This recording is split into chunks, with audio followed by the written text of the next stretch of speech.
Hey everyone, I just wanted to say thank you again for all of the support, and to all the new listeners, we're so excited to have you.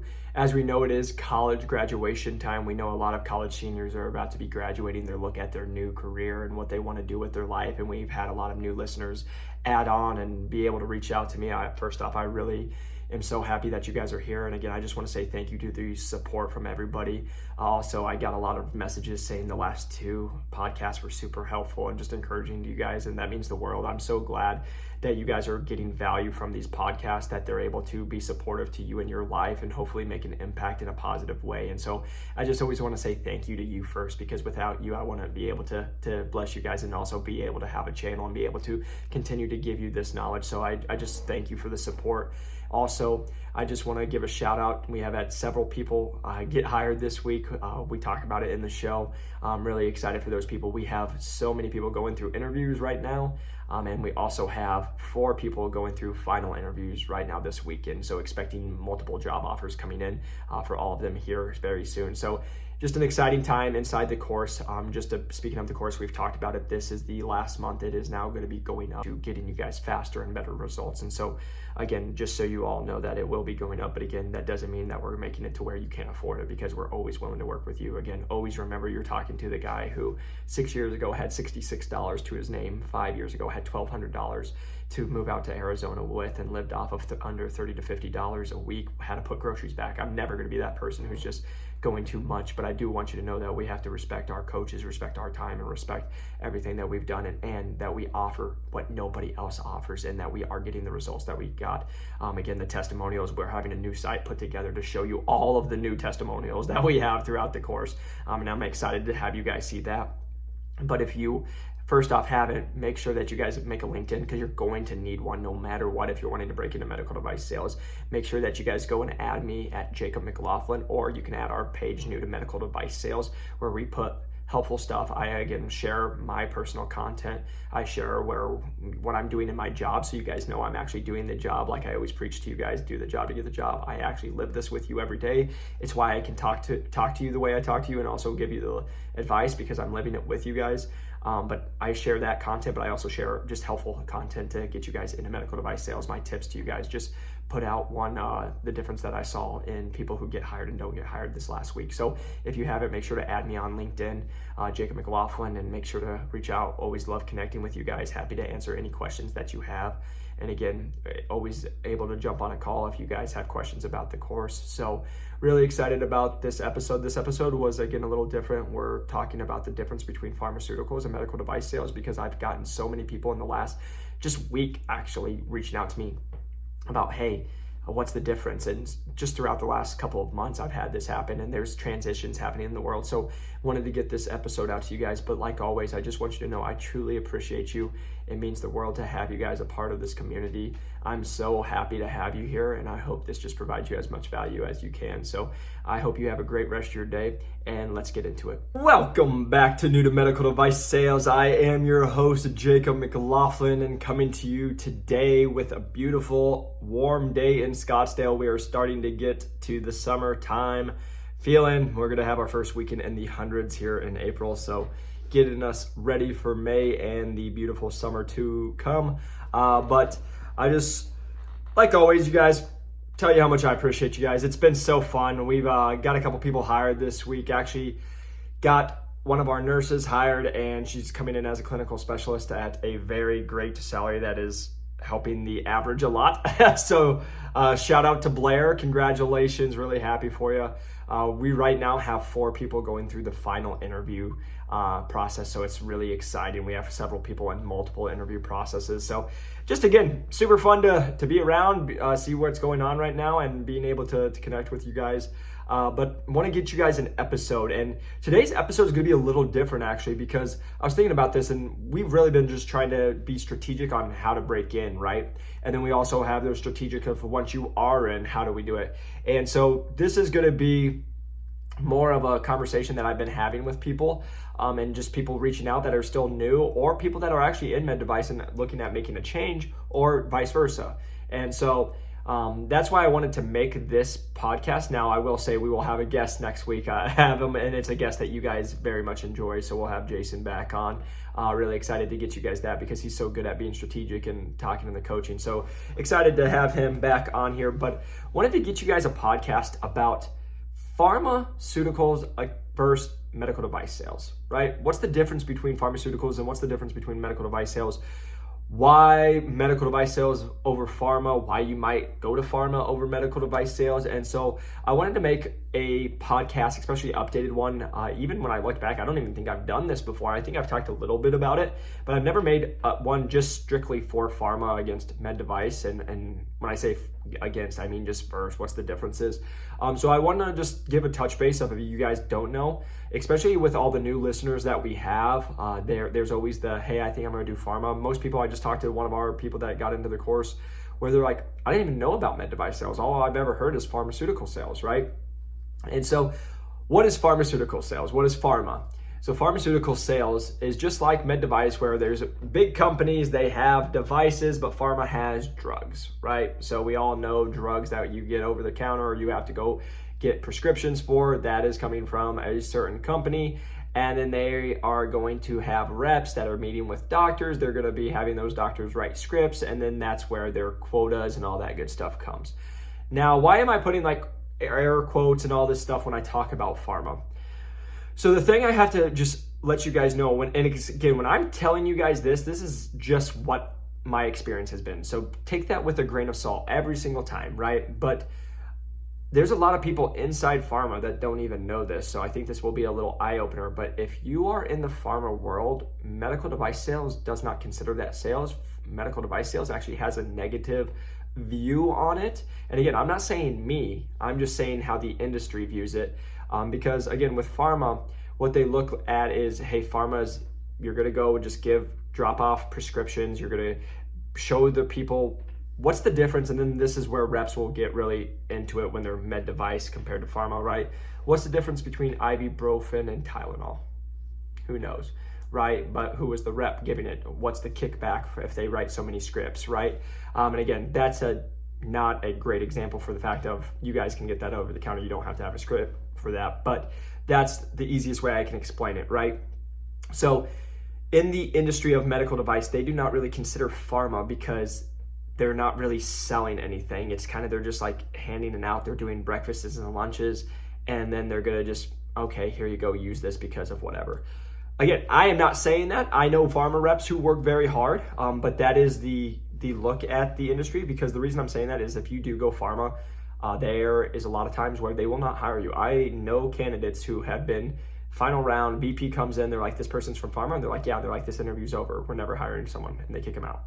So just understand, if you do ever do pharma and you are trying to get into med device sales, from my experience, I was always told, if you're gonna do pharma, be in and out in 2 years. Because that's enough time to say, hey, you did this, and you got a little bit of experience, but then you're going.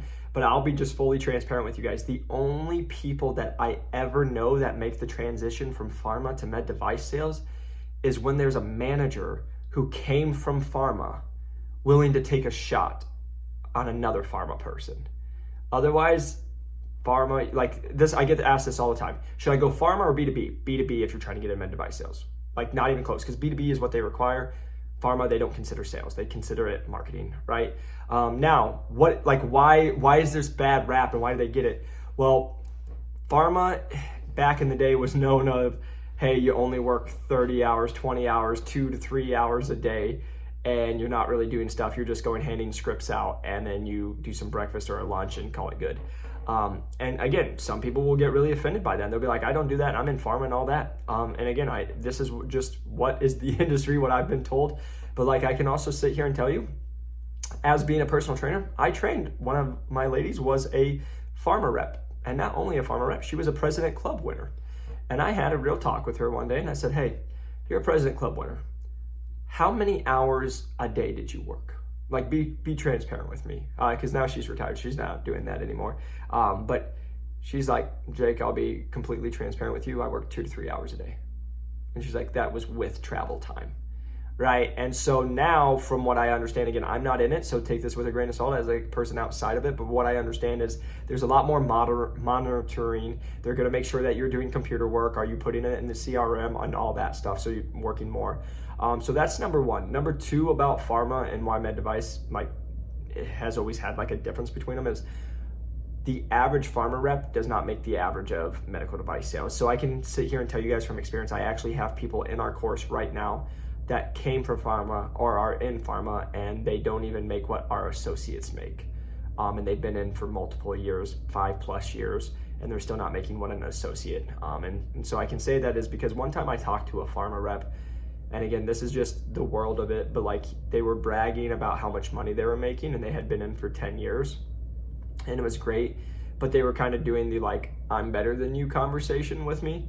And then I just very nicely said, I made more than that my first year in med device, right? So again, that's never a stick to anybody, but it's just showing you guys what is the opportunity and possibility, because how pharma usually runs it, just to be transparent with you guys, is usually they're going to give you a higher base. So you could have a base anywhere from $70,000 to $100,000 to $120,000, but then your commission could only be $10,000 to $20,000, $30,000, right? So more people would be like, oh, that's safe, I'd rather go that route. Compared to med device sales, you're probably going to get a base between anywhere from 50 to 120, and then your commission though could be anywhere from 30 to 120, right? Like there's a way higher upswing, and usually the bases are about the same now. So those are like a lot of the big differences, but what you guys will hear and what you just did hear is a lot of times pharma can have a better work-life balance. So I know people who have gone from med device to pharma because they're like, I just don't want to work as much. And that's, again, that's always like whatever you would like. This is the conversation I always have with people, is because you can still get a car stipend and have that, and you can still make a good living, right? You can probably make 80 to 120K and be living a good life and not be working maybe a crazy amount. But again, I know pharma reps that are working really hard and they work a lot, right? So again, it's always just going to be dependent on the territory, what you're selling and everything. Because this is not smash. This is whatever fits best for you. Like I have friends who are pharma reps. When I tell you guys all this stuff about pharma, I'm not saying because I hate it or I'm like trashing it. I'm just telling you what like the industry looks at it and what I've heard from being experienced. Like I have no problem with it. Again, it's just whatever is your work life that you're looking for and what's going to fit you and what you would be the most passionate about. My conversation with a lot of my reps though, when they're like, hey, why would we go med device over pharma? Here's the thing.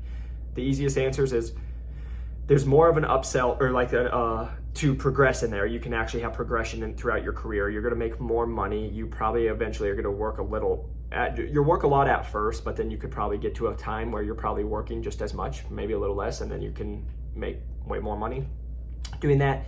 Another thing is you're actually selling. So we actually have to know the difference. We actually have to be able to do trials. We actually have to be able to show our products different. There's a lot more that's considered selling, in air quotes, if you guys are watching the videos, like selling compared to what pharma is quote unquote selling, right? And so that's just what med device considers themselves, is they consider med device as the gold standard in the MLB. It's the pro leagues of sales, is what I've been told many times by reps in this industry. So again, to me, it's just sales, right? Because I know buddies that sell solar and they make 400K, whatever you want to call it. Anybody can do anything. It's just whatever it is. But again, med device, that's where they'll look at it, is it's actually selling. You can have a progression in your career. You can make way more money, and you're actually helping your surgeons, your doctors, you're helping your staff, and you're actually providing it, and then you're actually getting to be a resource inside it. Compared to like, you can still go like talk to your staff, but again, from my experience, pharma reps are more just like, here, drop it off, thanks, goodbye, right? And so again, there's going to be, again, that's such a broad statement of like, there could be different ones, but really when you guys are looking, why would you consider pharma? It would be if you don't want to do med device sales and you don't want the hours and you don't want to make as much money. That is the honest truth. And then people will always ask me, what about the job quality? Like, this is what I would just say. You don't need that many reps to give drugs out for free or just give drugs out, right? And when they're starting to pay 80 to 100 to 120 to even $150,000, and then we go into a recession and they're like, oh, wow, we could have one rep do what 5 people are doing because it's just prescriptions. You could see where the job market can fluctuate. And the reason I'm saying this, because I know if someone's from pharma, they'll get all mad. The only reason I'm saying this is I have the pharma reps getting fired right now, reaching out to me. Compared to it's a lot less in med device. Now, let me just make this clear. It's still happening in med device. Like, one of the companies just did a massive layoff, if you guys haven't been paying attention to the world. And so that's still happening. It's just, there's always going to be more of a need for reps to be inside the OR, because they'll always say this, oh, eventually robots will take over, or eventually we won't need reps. Yeah, good luck. But like, I've given 15 in-services to the same 15 human beings who still never got it right, still screwed up, and still called me. So I can trust humanity all I want, but sometimes you just need the expert in the room. So again, that's really the big difference of like, why would you do pharma compared to medical device sales? It's pretty much you just don't want to work as much, and you probably want more free time, but you're definitely not going to make. Now, the reason I'm saying all that is because I just had a conversation with somebody who's considering this, and I'm like, hey, do whatever is going to be best. But what I normally recommend everybody is come do med device. You're going to crush it. You're going to make way more money. You're going to get way more experience. And then guess what? Like, I can sit here and tell you guys, as a rep in medical device sales, when I was at my prior position where I was running a territory, 2 states by myself, running the trays, covering the cases, setting up meetings, doing the lunches and the breakfasts, doing business reviews, growing, doing prospecting, doing like all of it. I can sit here and tell you I was doing 20x what a pharma rep does. Right? I can sit here and tell you that, and anybody can get mad about it, but I don't care, because that's why I can always say, you don't think I can? I was a top 10 performer at the largest medical device company in the world with the lowest performing territory. You don't think I can't go push some drugs to a doctor? You don't think I can just go work 15 hours a week and be like, here we go? Like that's the conversation I can always say is, it's 1/20th of my job. They're doing lunches and presentations. I already do that. Plus I cover cases. Plus I'm doing competitive switches with doctors, and we're doing competitive trials. Plus I'm doing all the dinners. Plus I'm doing where we're actually having to go meet with SPD. Plus I'm switching out the trays. Plus I'm actually emailing and traveling to different states. Plus the list goes on and on. So again, I always say this, I would always start in medical device sales, because that way you can actually learn it, you can be in sales, and you can always go from med device sales to pharma, but you can't always go from pharma to med device sales. So hopefully that makes sense if that's what you guys are considering, because again, everyone will tell me this, but usually I always laugh. It's always the people under 25, 30 years old. I just want a good work-life balance. You make no money and you're broke. What do you mean you want a work-life balance? Like, yes, you need to enjoy your life. Like, don't get me wrong. I'm not saying that as somebody who's worked hard and done all my stuff. But at the same time, I'm 28 years old. I am still super young, and I have every opportunity to take a trip or do what and have a great life, right? But there's so many people that will reach out to me, and they'll be like, yeah, like I'll never forget one of the college girls that reached out to me, and she's like, yeah, I'm about to graduate, and I don't want to work more than 40 hours. I just want to be able to get drunk on the weekend with my friends. And I'm like, please, for the love of God, do not do this. Like, I don't know what else to say. Like, go do something where you can go be a bartender. I don't know, but like, don't do this. Go figure yourself out, right? Because in your 20s, that's all you're doing. You're just trying to figure out what the heck you want in life. So there's a lot of fun in that joke, but like, it's the same respect. If you guys are sitting here telling me at 23 you want a work-life balance, like, I'm gonna just sit here and tell you, like, get lost. Because like, you just don't have enough life in you to understand what's going on, or it's like you've had a very spoiled life. Like, that's where I can also just say that, because guess what? You know who's not worried about my work-life balance is the people who are struggling to pay their rent. The people who come and they're supporting 4 other people. Like, that's never a word out of their mouth. They're like, I'm just trying to make it for my family.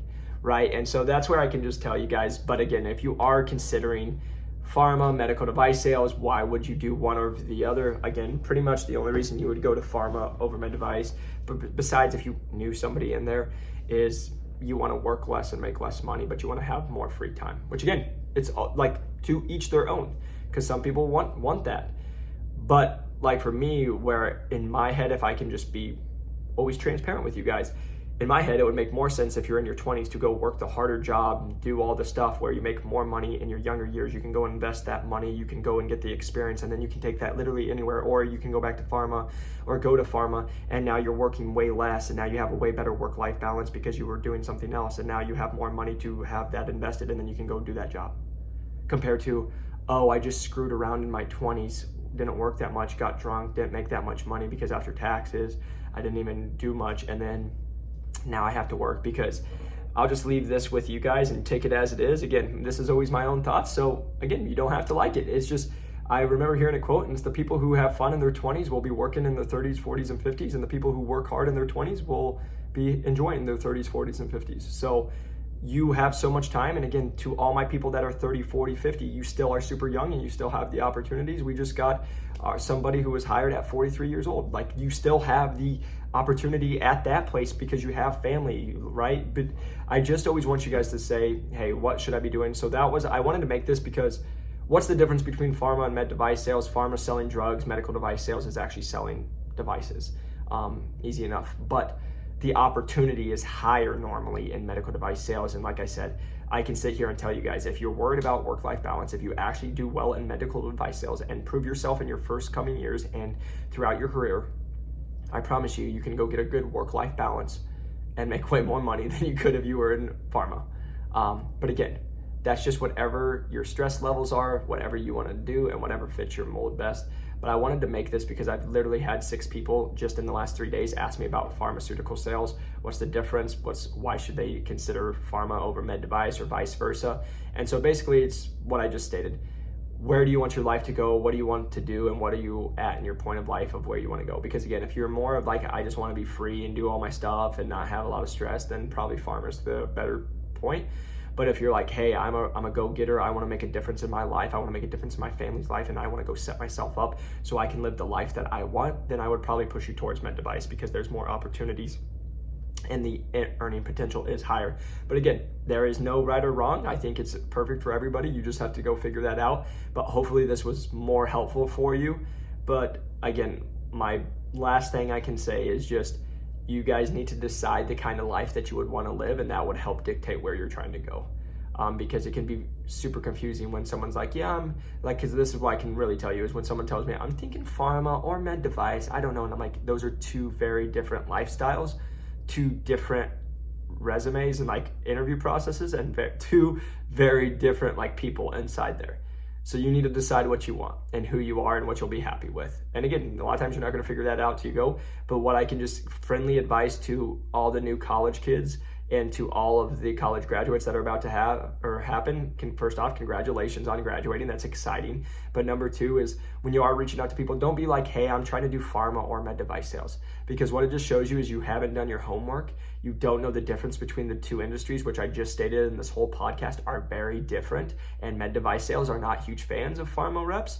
So again, be smart on who you're reaching out to and what you're saying. But then also just it's hard to have a goal if you don't even know what that goal is, right? Like, how can you talk about your future if you're just like, we'll see, right? That's where you have to do the homework and be like, yes, I want to be in medical device sales. I don't know what division yet. That's why I'm calling you and trying to figure it out. But I know I want to be in med device sales, or vice versa. I know I want to be in pharmaceutical sales. That's why I'm reaching out. And that's why because when you do that, now you can narrow in and you can get extremely focused and you can go get the results compared to all the people who tell me I'm in pharma, I'm in med device sales. Now they're going through 3 different interview processes. One's pharma, one's med device. That when you try to use that as leverage, they'll be like, it's pharma, it doesn't even count. Like it's vice versa. And then like people will be like, oh, I got the pharma job, but it pays me $62,000. This med device is over 100. Like you just are going to complicate everything. So make your life as easy as possible and go choose what you want your life to look like and where you think at least right now in your life and your goals where it will take you, and go do that. And if you haven't, press that like and subscribe button. It helps us grow the channel. A 5-star review helps us grow this. We are so excited to continue to help you guys break into medical device sales. It has been an awesome journey. Just again, getting over 900 people hired in the last 2.5 years. It's been so much fun. Even this week, getting people hired, like Blair getting hired. I'm just so pumped for her. And then also how well she did. It's just a great point to see, people coming in well over the average of 9.8 weeks. She did it way faster than that, and then way over the average of $91,000. It's amazing. So if you guys are interested in medical device sales and you want to really break in where we help you guys go through it, again, we have the modules, the videos, the downloadable PDFs, the quizzes that are all self-paced. You do at your own time. We have office hours that will be recorded. You can join us. It's a community aspect, but also we record it so you can watch it later. And then also we have mock interviews, mock role plays to get you ready for against those 500 other people that are applying for that same job, and then the coaching aspect to where we can coach you, and that's how we are able to get such fast results. So if you guys are interested, please feel free to reach out. I will say by the time this is coming out, we are going into May. I've stated it several times on the podcast. In May, we are going up in price this to the course. Nobody else does that. And just from the results we're getting, the demand's too high. My DMs are exploded, which is amazing. I love that you guys reach out to me. But we also have to continue to respect our time and respect what we have, and the amount of content we have is more than anybody else, and I can promise you that because we're always adding to it. And so just making sure that you guys are getting the best possible opportunity and investment for you guys that is going to pay you off 1,000x, because you just always are going to be learning from it. That's what we have. Again, we only allow 5 people in every month, so we can help get you that fast results. So if you guys are interested, again, you're going to need a LinkedIn either way, but reach out to me. Feel free to hit me up, and I would love to get on a call with you guys. Again, if this is something you're interested in. But like always, I hope you guys are chasing your dreams, doing what you love, and I hope you have a great week. I'll see you on the next one. Peace.